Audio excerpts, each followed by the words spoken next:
خواتین و حضرات، انفیکشن کنٹرول سوسائٹی ایسے مسائل کے بارے میں مضامین بھی پیش کرتی ہے جو کہ بے شمار بیماریوں کا سبب بنتے ہیں۔ ہم الکوہل کے بارے میں بتانا چاہیں گے کہ الکوہل کتنا ہارمفل ہے اور کتنے مسائل پیدا کر سکتا ہے۔ تقریباً الکوہل کی وجہ سے، الکوہل یعنی کہ شراب نوشی کی وجہ سے 2.5 ملین ڈیتھ ہر سال ہوتی ہے، یعنی کہ 25 لاکھ افراد الکوہل کی وجہ سے اور شراب نوشی کی وجہ سے مر جاتے ہیں، ان کی موت واقع ہو جاتی ہے۔ اور ان میں جو ہے تقریباً 3,20,000 وہ لوگ ہوتے ہیں جن کی عمر 15 سال سے اور 29 سال تک ہوتی ہے، یعنی کہ بالکل ینگ ایج کے اندر وہ اپنی زندگی سے ہاتھ دھو بیٹھتے ہیں اس الکوہل اور شراب نوشی کی وجہ سے، اور جو کہ تقریباً 9% ہے، ہے اس ایج میں موت کی جو شرح ہے اس کا 9% جو ہے 15 سال سے 29 سال کی جو ایج ہے اس میں جو موت کی شرح ہے اس میں 9% جو ہے وہ الکوہل یا شراب نوشی کی وجہ سے ہوتی ہے۔ الکوہل جو ہے وہ سب سے زیادہ جو ہے نا تھرڈ لارجسٹ رسک ہے، جو کہ ایک پیمانہ ہے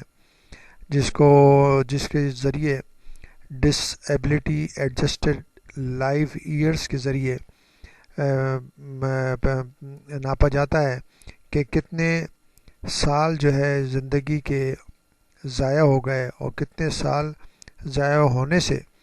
کتنا معاشی طور پر نقصان ہوا ہے۔ تو تقریباً یہ تھرڈ موسٹ لارجسٹ کاز ہے شراب نوشی اور الکوہل جو ہے وہ بیماریوں کے برڈن کا۔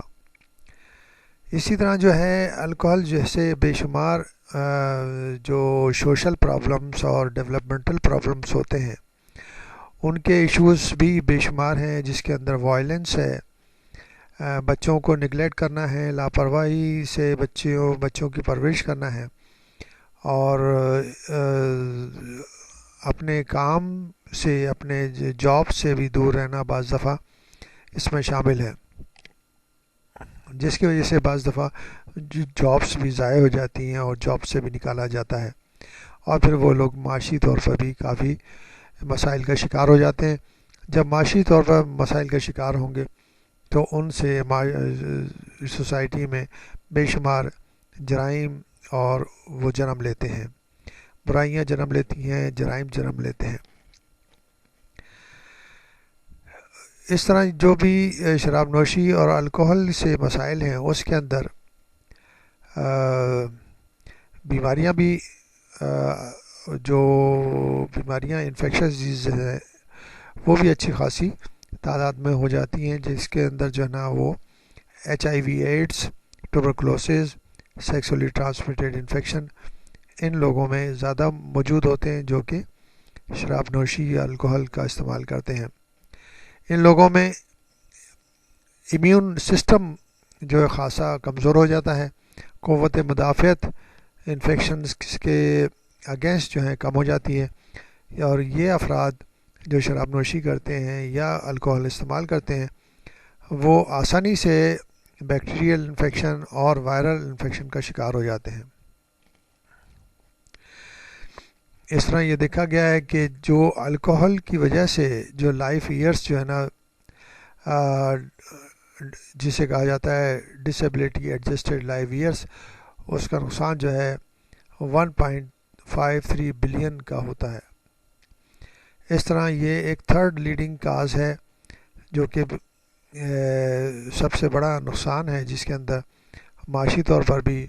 اور وسائل کے طور پہ بھی بہت بڑا نقصان ہے، جس کو کنٹرول کرنے کے لیے انتہائی کوشش کرنی چاہیے۔ اس کے اندر کیا احتیاطی تدابیر لی جا سکتی ہیں، اس میں سب سے اہم چیز جو ہے کہ ریگولیٹ کرنا، الکوہل بیوریج کی مارکیٹنگ کو ریگولیٹ کرنا تاکہ ینگ لوگ اس کو استعمال کی ترغیب نہ ہو۔ اسی طرح جو ہے ریگولیٹ کرنا ہے اویلیبلٹی آف الکوہل کو، کہ ہر جگہ آسانی سے دستیاب نہ ہو تاکہ لوگ اس کو حاصل نہ کر سکیں۔ اس کے علاوہ جو چیزیں ہیں وہ اس ایج گروپ کے اندر کسی طرح بھی، یعنی کہ ینگ ایج گروپ کے اندر کسی طرح بھی اس کو ریڈیوس کیا جائے، تاکہ جو حادثات اور جو مسائل پیدا ہوتے ہیں، معاشی مسائل پیدا ہوتے ہیں، سوسائٹی کے جو مسائل پیدا ہوتے ہیں، وہ کم سے کم ہو جائیں۔ تو بہتر یہ ہے کہ اس کے لیے ضروری ہے کہ ہیلتھ سروسز کا ریسپانس بہت ضروری ہے، کیونکہ سارا برڈن جو ہے نا ہیلتھ سروسز پہ پڑتا ہے، ان مسائل کا، ایکسیڈنٹل انجریز کا یا اور بیماریوں کا سارا برڈن جو ہے ہیلتھ سروسز پہ پڑتا ہے۔ تو ہیلتھ سروسز کو اس کے لیے ریسپانس کرنا چاہیے۔ کمیونٹی ایکشن، ڈرائیونگ پالیسیز اور اس کے کاؤنٹر میئرس کی طرف دیکھنا چاہیے۔ اویلیبلٹی آف الکوہل کو یعنی کہ مشکل بنانا، اس کے اوپر ٹیکسز لگانا۔ مارکیٹنگ آف الکوہلک بیوریج کو اس طرح نہ کیا جائے کہ بہت ہی اٹریکٹیو ہو۔ پرائسنگ پالیسی اور اس کے علاوہ جو ہے کچھ ایسی پالیسیز اڈاپٹ کی جائیں جس سے الکوہل کا استعمال جو ہے نا ڈسکریج کیا جائے، تاکہ لوگوں کو ان مسائل سے اور ان بیماریوں سے نجات مل سکے، اور جو اتنا بڑا برڈن ہے صحت کے سسٹم کے اوپر وہ کم سے کم